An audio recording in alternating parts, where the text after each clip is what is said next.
Okay, so today I'm going to show you how to refill or replace the flint of a Zippo lighter. So what you're going to need is some flints. Buy these almost anywhere. And then Zippo lighter. Mine's out. So you just pull the insert out. There's a little screw. And you can just use your casing of the Zippo to loosen that up a little bit. Then just do the rest by hand. Just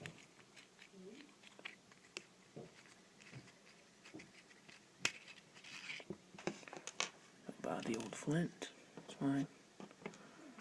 Then the new one.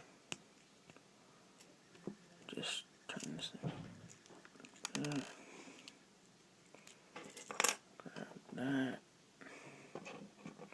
Just drop it in the little hole. Doesn't matter which side, just drop it in. You replace the screw. A lot of people take this off. Don't do that. That's in case you run out. That's I'm not sure what it is, but just don't take that off. You put that back in.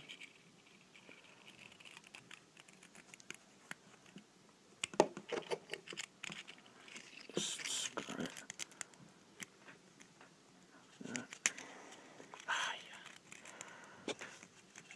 It's a little difficult.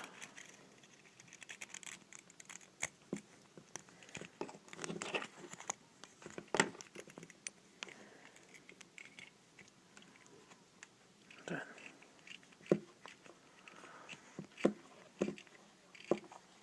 tighten it up with your case. Or a flathead screwdriver, whatever one you prefer. And replace the casing. That's how you refill a flint on a Zippo lighter.